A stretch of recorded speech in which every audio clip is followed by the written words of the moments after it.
Hi guys, welcome back to Trinkers YouTube channel. My name is Shubham and आज हम एक बहुत इंपॉर्टेंट टॉपिक समझने वाले रिगार्डिंग ऑप्शंस। तो आज हम देखेंगे कि जो ऑप्शंस के साथ जो बेसिक टर्मिनोलॉजीज होती है, जो बेसिक जार्गन्स होते हैं ऑप्शंस के, वो आज हम देखेंगे। नाउ इन टर्म्स को समझना काफ़ी इंपॉर्टेंट है क्योंकि इनके बिना ऑप्शंस को पूरी तरह से समझना and trade करना is almost impossible. In our last video we have covered the basics of options and we saw कि option के types क्या क्या होते हैं. Now if you have not watched the video you can click on the I button to watch it.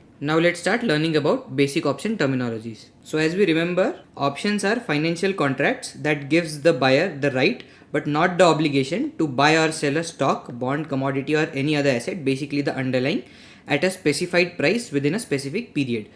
If you buy a call option, you have the right to buy the underlying but not the obligation. And if you buy a put option, you have the right to sell the underlying but not the obligation. तो अगर हम बात करें options की, तो options के mainly दो types होते हैं, that is our call option and हमारा पुट ऑप्शन।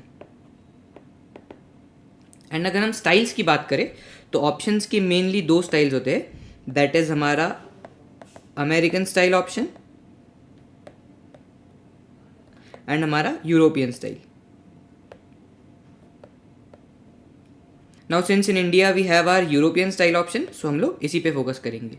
सो हमारा जो call option and put option का बेसिक डिफरेंस था वो हमने लास्ट वीडियो में कवर किया था, सो हम इसको वापस से रिपीट नहीं करेंगे। एंड देन हमारा जो American style and European style का जो बेसिक डिफरेंस होता है, वो बेसिक डिफरेंस सिर्फ यही है कि जो यूरोपियन ऑप्शंस होते हैं they can be exercised only at expiry and जो अमेरिकन ऑप्शंस होते हैं they can be exercised before expiry. So now that we know this, let's move on to the basic terminologies of options. So here we have underlying, हमारा strike price and हमारा expiration date. Now from our definition in the last slide, we can see that our put option is based on an asset, which means it derives its value from another asset. So वो जो another asset है, वो asset is basically our underlying. The underlying is basically a financial asset that the option contract is based on. And वो underline क्या क्या हो सकता है, that underline can be different assets like हमारे stock, bond, ETF, indices, currencies, commodities etcetera. Next आते हैं हमारे strike price. So strike price is basically the predetermined price at which the holder of an option can buy अगर उसने call option लिया है, और cell अगर उसने पुट ऑप्शन लिया है, the underlying asset upon the expiration. And हमारा जो एक्सपायरी है, हमारा expiry is basically the specific date on which the option contracts become void and it can no longer be exercised. So if we see here, हमारा यहाँ पे Nifty का सितंबर का option contract दिया हुआ है, तो यहाँ पे हमारा जो निफ्टी है, हमारा निफ्टी इज़ आर अंडरलाइंग, यहाँ पे हमारा सितंबर इज़ आर एक्सपायरी, यहाँ पे हमारा CE मीन्स हमारा यूरोपियन कॉल ऑप्शन, यहाँ पे if we buy this we are bullish on Nifty, and हमारा जो 26,000 है that is our strike price. So let's say if we buy this option, उसका मतलब ये है कि हम ये एक्सपेक्ट कर रहे हैं कि जो निफ्टी का प्राइस है वो सितंबर या फिर एक्सपायरी तक 26,000 के ऊपर जाएगा। नाउ कम्स हमारे मनी रिलेटेड और funds related jargons, that is हमारे premium, lot size and margin. So यहाँ पे हमारे प्रीमियम, हमारा लॉट साइज एंड हमारा margins. So premium is nothing but the price paid by the buyer to purchase an option. An easy way to understand is कि आप इसको एक token की तरह ले लीजिए। Think of it as a token amount given by the buyer to the seller to get the right to buy और sell the underline. Basically आपने सेलर को एक टोकन दिया है एंड उस टोकन के बदले सेलर ने आपको एक राइट दिया है कि आप इस कॉन्ट्रैक्ट को एक्सरसाइज कर सकते हो एंड आप अंडरलाइन को बाय या सेल कर सकते हो जो भी गिवन स्ट्राइक प्राइस है उसके हिसाब से। अगर आप कॉल ऑप्शन बाय करते हो तो आपके पास राइट है बाय करने का, अगर आप पुट ऑप्शन बाय करते हो तो आपके पास राइट है सेल करने का। And since you have given a token amount, तो अगर पोजीशन आपके फेवर में नहीं जाता है, so option buyer can decide आपको डिलीवरी लेनी है कि नहीं लेनी है। If you decide not to take और गिव द डिलीवरी, तो ऐसे टाइम पे आपका जो भी प्रीमियम होगा वो प्रीमियम पूरा सेलर के पास चले जाएगा। नेक्स्ट इज हमारा lot size. Now whenever you buy or sell a contract, you cannot buy or sell any quantity according to your will. आपको जितने क्वांटिटीज चाहिए उतने बाय या सेल आप नहीं कर सकते हो। यू हैव टू बाय और सेल इन लॉट्स। तो हमारे जो लॉट्स होते हैं या फिर जो लॉट साइज होता है is basically a standardise quantity of an options contract. एक स्टैंडर्डाइज क्वांटिटी होती है पहले से ही mentioned, that must be traded in a single transaction. And अगर आपको और लेने हैं तो आपको वो लॉट के मल्टीपल्स में ही लेना पड़ेगा। यूजुअली ये जो क्वांटिटी होती है वो एक्सचेंज डिफाइन करती है। तो फॉर एग्जांपल अगर हम निफ्टी का कॉन्ट्रैक्ट ले तो निफ्टी के एक लॉट साइज में 25 क्वांटिटी आती है। तो अगर आपको और क्वांटिटी लेनी है तो आप 25 का 30 या 35 क्वांटिटी नहीं ले सकते, आपको 25 का 50, 75, 100, 125, 150 ऐसा आपको लेना पड़ेगा। Next we have our margins. So margin is basically the amount of money required to be deposited with a broker to trade. तो अगर आप ऑप्शन बाइंग करते हो तो ऐसे टाइम में आपका प्रीमियम इंटू आपका जो लॉट साइज होगा वो आपका मार्जिन रिक्वायर होगा। एंड अगर आप सेल करते हो तो यूजुअली रिक्वायर्ड मार्जिन जो होता है वो बहुत ज़्यादा होता है एज़ कम्पेयर टू हमारा ऑप्शन बाइंग, बिकॉज वहाँ पे रिस्क भी ज़्यादा होता है, इसलिए हमारा जो मार्जिन रिक्वायरमेंट है वो ज़्यादा होता है। You can see on the right side, यहाँ पे हमारा जो निफ्टी का सितंबर 26,000 CE का कॉन्ट्रैक्ट था, उसमें यहाँ पे हमारा जो 1 लॉट है दैट इज हमारा 25 क्वांटिटी का। तो अगर हम इस प्रीमियम को हमारे लॉट साइज से मल्टीप्लाई करते हैं तो हमारा रिक्वायर्ड मार्जिन आ जाता है दैट इज हमारा 1775 rupees. Now let's move on to our next slide. So as we know that options are financial derivatives and financial derivatives are basically leverage products. So here by using leverage you can magnify your profits and losses by 4 to 5 times। So that is basically our leverage position. Next जो ये term है ये आप बहुत बार सुनोगे अगर आप कोई नई स्ट्रैटेजी बनाओगे या फिर अगर आप ऑप्शंस के बारे में कुछ भी पढ़ रहे हो या फिर सुन रहे हो, एंड दैट इज हमारा लेग।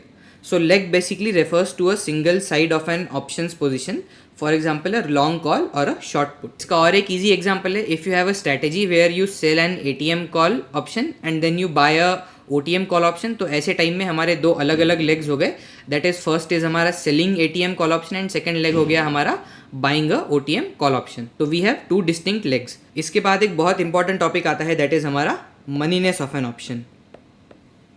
तो आज हम सिर्फ समझेंगे कि हमारा ITM, ATM and OTM options जो होते हैं उसका मतलब क्या है।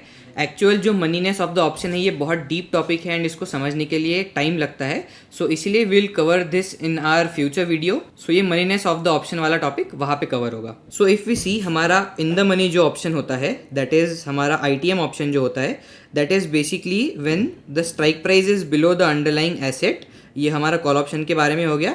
और अगर हमारा पुट ऑप्शन हो गया दैट मीन्स हमारा जो पुट ऑप्शन है with a strike price above हमारा अंडरलाइन का प्राइस। देन हमारा जो एट द मनी हो गया दैट इज हमारा ATM option is when the underlying assets price is equal to हमारा ऑप्शन का स्ट्राइक प्राइस। हमारा जो OTM ऑप्शन हो गया दैट इज हमारा out of the money option is when हमारा call option with a strike price is above the underlying assets price, वो हो गया हमारा OTM। एंड हमारा जो पुट ऑप्शन है उसके लिए होगा OTM when the strike price is below हमारा अंडरलाइन का प्राइस। सो लेट्स से Nifty is right now at 25,000। हमारा जो कॉल ऑप्शन होगा एंड हमारा जो पुट ऑप्शन होगा, एंड पुट ऑप्शन के लिए 25,500 हमारा ITM ऑप्शन होगा। इन दोनों के लिए जो 25,000 होगा वो होगा हमारा ATM ऑप्शन, एंड यहाँ पे जो हमारा OTM ऑप्शन होगा वो कॉल ऑप्शन के लिए होगा 25,500 एंड यहाँ पे होगा हमारा 24,400। So this was in simple term the moneyness of an option. And ऐसे ही आप अंडरलाइन के प्राइस को एंड हमारे ऑप्शन कॉन्ट्रैक्ट के स्ट्राइक प्राइस को कंपेयर करके आप ये पता कर सकते हो कि ऑप्शन ITM है, ATM है या फिर OTM है। देन आता है हमारा बिड आस्क स्प्रेड एंड हमारा market depth. So bid ask spread is nothing but the difference between the highest price that a buyer is willing to pay, जो कि हो गया हमारा bid price, and the lowest price seller is willing to accept, that is हो गया हमारा ask price for any security or option.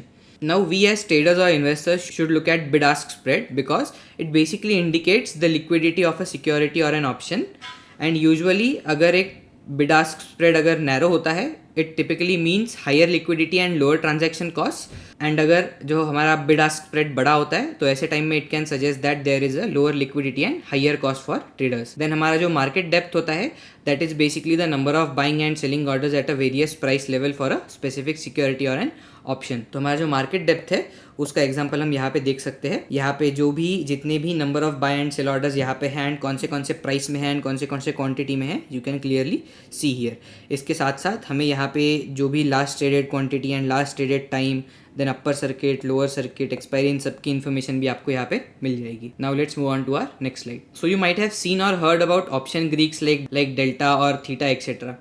So these option Greeks are very very important in are option trading journey, तो इनको समझना is very important. Again हमारा जो option Greeks वाला topic है ये कम से कम 4-5 वीडियो का बड़ा टॉपिक है, तो इसको हम आने वाले वीडियोस में कवर करने वाले हैं। Today we are just seeing the basics. So option Greeks are basically the metrics that basically describes the sensitivity of an options price to various factors, like जो हो गया हमारा वॉलेटिलिटी, टाइम, या फिर आज के प्राइस से लेके एक्सपिरेशन तक कितना टाइम है एक्सेट्रा। ऑप्शन ग्रीक्स अलग अलग टाइप के हैं, लाइक हमारा delta, gamma, theta, vega and rho. So as I said will understand about them in detail in our future video. Next आता है हमारा ओपन इंटरेस्ट एंड हमारा option chain. So open interest are nothing but a total number of outstanding option contracts that have not been exercised or settled, जो basically अभी contracts open है वो हमें open interest में दिखेंगे। So basically we look at open interest to gauge the market activity and liquidity. Usually a higher open interest often indicates that there is a greater interest in a particular option and उससे हम पता कर सकते हैं कि potential price movement कहाँ पे हो सकती है. Then आता है हमारा option chain. Option chain is nothing but a list of all available options for a specific underline and उसमें हमें और डिटेल्स दिखती है लाइक हमारा strike price, expiration date, premiums as well as volumes etcetera. Now basically traders use this particular data to construct option strategies or to manage risk or to profit from price movement in an underlying asset. So these were basically some of the most important jargons or terminologies related to option. I hope this video was helpful for you and I hope you learned something new today.